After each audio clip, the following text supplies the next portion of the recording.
En junio de 1999, un joven águila arpía fue liberado en la isla de Barro Colorado, en Panamá. Durante décadas, aquel bosque había permanecido sin uno de sus grandes depredadores aéreos. Para los científicos, abrir la puerta del recinto no era solo una liberación. Era el comienzo de una prueba capaz de revelar cuánto tarda un ecosistema en recordar el miedo. El ave se posó durante unos instantes en una rama cercana antes de internarse entre los árboles. Debajo, varias tropas de monos continuaron moviéndose por el dosel con una tranquilidad peligrosa. Algunos se acercaron por curiosidad. Otros observaron al recién llegado sin emitir una señal clara de alarma. Después de varias generaciones, con muy poca presión de depredadores desde el cielo, ya no parecían reconocer la amenaza. El águila, en cambio, llevaba en su cuerpo millones de años de adaptación. Sus alas cortas y anchas le permitían maniobrar entre los troncos, mientras sus poderosas garras estaban diseñadas para capturar animales que vivían en los árboles. No necesitaba comprender la historia de la isla, solo necesitaba encontrar una oportunidad. La pregunta era inevitable. ¿Aprendería primero el águila a dominar aquel bosque o aprenderían los monos a sobrevivir? Muy pronto, los investigadores descubrirían que la respuesta no dependería únicamente de cuántos animales murieran, sino de cómo cambiarían aquellos que consiguieran escapar. La historia de Barro Colorado comenzó mucho antes de la llegada de las águilas. En 1914, la construcción del Canal de Panamá transformó por completo el paisaje. Al represar el río Chagres, grandes extensiones de bosque quedaron inundadas y las antiguas colinas se convirtieron en islas rodeadas por las aguas del lago Gatún. Una de ellas fue Barro Colorado, una masa de selva tropical de poco más de 15 kilómetros cuadrados. En 1923, el territorio fue protegido como reserva biológica. Desde entonces, generaciones de científicos comenzaron a registrar sus árboles, aves, mamíferos, insectos y cambios ecológicos. Con el tiempo, se convirtió en uno de los bosques tropicales más estudiados del mundo. Sin embargo, la protección no podía eliminar las consecuencias del aislamiento. Los grandes depredadores necesitan territorios extensos para encontrar alimento, reproducirse y mantener poblaciones saludables. En una isla pequeña, especies como los pumas, jaguares y grandes aves rapaces desaparecen con mayor facilidad o visitan el lugar solo de forma ocasional. A medida que disminuía la presión de los depredadores, los animales que vivían entre las copas de los árboles encontraron un entorno cada vez más seguro. Monos, perezosos y otros consumidores de hojas y frutos podían alimentarse con menos interrupciones y dedicar menos tiempo a vigilar. Después de muchas generaciones, la ausencia de peligro comenzó a modificar su comportamiento. Los individuos que no reaccionaban ante una silueta en el cielo ya no pagaban un precio inmediato por su descuido. Barro Colorado seguía pareciendo una selva intacta, pero bajo aquella apariencia, una parte esencial de su equilibrio había desaparecido. El águila arpía es uno de los depredadores más poderosos de los bosques tropicales de América. Las hembras pueden alcanzar cerca de 9 kilogramos, mientras sus grandes garras son capaces de sujetar con enorme fuerza a animales que viven en las copas de los árboles. A diferencia de las águilas, que vuelan sobre espacios abiertos, la arpía posee alas relativamente cortas y anchas. Esta forma le permite girar entre troncos, ramas y lianas sin perder velocidad. Desde una percha elevada, puede escuchar y observar durante largos periodos antes de lanzarse sobre monos, perezosos y otros mamíferos arborícolas. Pero incluso un cazador tan formidable es vulnerable. La destrucción de la selva elimina los árboles gigantes donde construye sus nidos. La caza directa, la pérdida de presas y su lenta reproducción dificultan todavía más la recuperación de sus poblaciones. Para evitar su desaparición, The Peregrine Fund inició un programa de reproducción en cautividad. Criar estas aves exigía seleccionar parejas compatibles, reducir su contacto con los humanos y preparar a las crías para sobrevivir en un ambiente natural. El objetivo no era simplemente liberar aves y esperar que vivieran. Los investigadores necesitaban comprobar si podían orientarse, encontrar alimento y desarrollar estrategias de caza reales. Barro Colorado ofrecía una oportunidad excepcional. La isla tenía abundantes animales arborícolas y décadas de información científica sobre su ecosistema.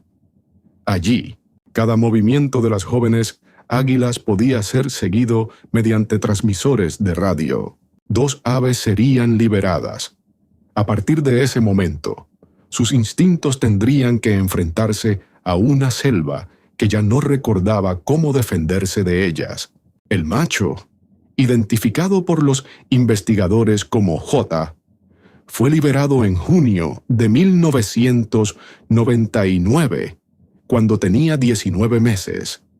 La hembra, conocida como MV, llegó en octubre, con 20 meses de edad. Ambos llevaban transmisores de radio que permitían seguir sus desplazamientos, localizar los restos de sus presas y reconstruir cada intento de caza. Los científicos no tuvieron que esperar demasiado. Las águilas comenzaron a capturar animales con una eficacia sorprendente. La hembra consiguió una presa aproximadamente cada 4,39 días, mientras que el macho lo hizo cada 3,71 días. Los monos aulladores y otros mamíferos que vivían en los árboles formaron una parte importante de su alimentación. Al principio, muchas tropas de monos no parecían comprender el peligro. Continuaban moviéndose por ramas expuestas, observaban a las grandes aves y reaccionaban con menos intensidad de la esperada. Para las águilas, aquella falta de experiencia representaba una ventaja extraordinaria. Sin embargo, las capturas no dependían únicamente de la fuerza. Las arpías podían permanecer inmóviles durante largos periodos, estudiando la dirección del movimiento de una tropa. Si los monos estaban distraídos, se acercaban utilizando el follaje como cobertura.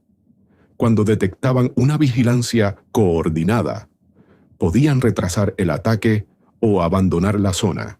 Cada encuentro se convirtió en una competencia entre 2 capacidades diferentes: el instinto de un depredador especializado y la velocidad con la que sus presas podían aprender. Poco a poco, las copas abiertas dejaron de ser espacios completamente seguros. Las ramas altas, antes utilizadas sin demasiada precaución, se convirtieron en lugares donde una sombra silenciosa podía aparecer en cualquier momento. Las águilas ya habían demostrado que podían cazar, Ahora faltaba saber si los monos serían capaces de cambiar antes de convertirse en la siguiente presa. La presencia de las águilas comenzó a transformar el comportamiento de los monos aulladores. Los individuos que antes se desplazaban por las ramas sin mirar hacia arriba, empezaron a detenerse con mayor frecuencia, vigilar el dosel y reaccionar ante movimientos que anteriormente habrían ignorado. Para comprobar si realmente estaban aprendiendo a reconocer al depredador, los científicos realizaron pruebas con grabaciones. Reprodujeron llamadas de águila arpía ante los monos de Barro Colorado y compararon sus respuestas con las de poblaciones de la Isla Gigante, donde las águilas no habían sido introducidas. La diferencia fue clara. Los monos que habían compartido el bosque con las arpías levantaban la cabeza, examinaban las copas de los árboles y aumentaban su nivel de vigilancia. No reaccionaban simplemente porque el sonido fuera extraño. Parecían haber aprendido que aquella llamada estaba relacionada con un peligro procedente del cielo. En cambio, los monos sin experiencia previa mostraban respuestas menos específicas.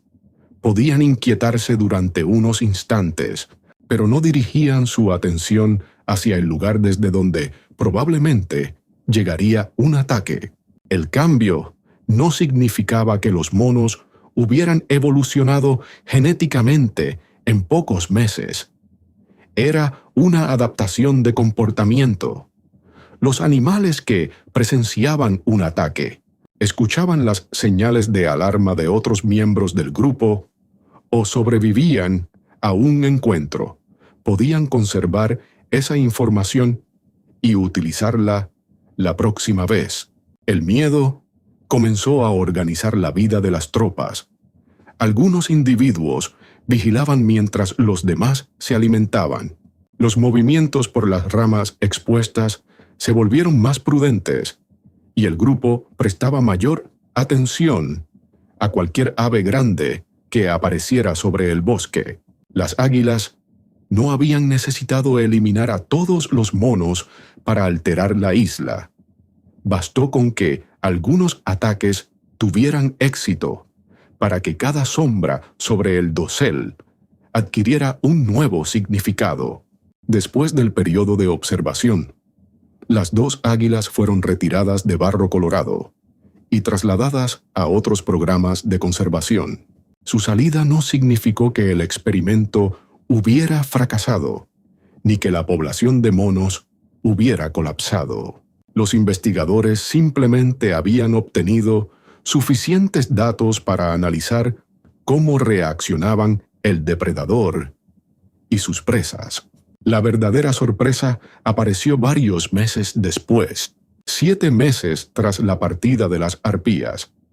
Los científicos volvieron a reproducir sus llamadas ante los monos aulladores. Aunque ya no existía un peligro inmediato, los animales levantaron la cabeza, observaron las copas y aumentaron su vigilancia. También distinguieron aquellos sonidos de las llamadas de aves inofensivas. La amenaza había desaparecido, pero el recuerdo permanecía. Esto demostró que una población que había vivido durante generaciones con poca presión de depredadores podía recuperar rápidamente una respuesta defensiva. No necesitaba esperar una transformación genética. La experiencia directa, la observación de otros individuos y las señales de alarma podían crear una memoria colectiva capaz de mantenerse durante meses.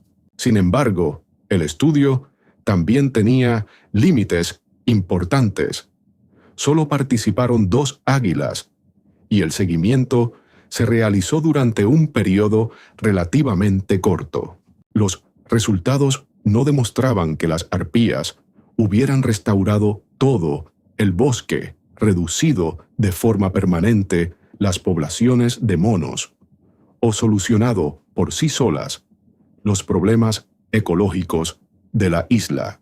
Lo que sí demostraron fue algo más preciso.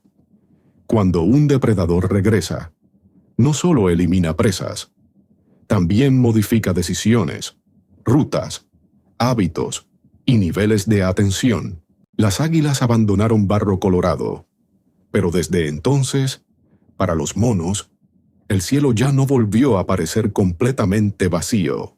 La experiencia de Barro Colorado dejó una lección más importante que cualquier cifra de capturas. Demostró que un águila criada dentro de un programa de conservación todavía podía orientarse, seleccionar presas y desarrollar estrategias eficaces en un bosque real. También reveló que los animales no permanecen pasivos cuando reaparece una amenaza. Incluso después de muchas generaciones con poca presión de depredadores, los monos fueron capaces de aprender, transmitir señales de alarma y modificar su comportamiento en pocos meses. Pero reintroducir a un gran cazador nunca consiste simplemente en abrir una jaula. Antes de hacerlo, los científicos deben estudiar el tamaño del territorio, la abundancia de presas, las rutas de desplazamiento y los posibles efectos sobre otras especies. También necesitan un sistema de seguimiento y un protocolo claro para intervenir si las consecuencias superan lo previsto. El éxito no puede medirse únicamente comprobando si el animal liberado continúa con vida. También debe evaluarse cómo cambia el ecosistema a su alrededor. Las águilas abandonaron la isla, pero su presencia dejó una huella invisible. Durante meses, cada llamada procedente del cielo obligó a los monos a detenerse y mirar hacia arriba. Barro Colorado mostró que restaurar un depredador significa restaurar también el riesgo, la vigilancia y el miedo. La pregunta sigue abierta. ¿Debemos devolver a los grandes cazadores a los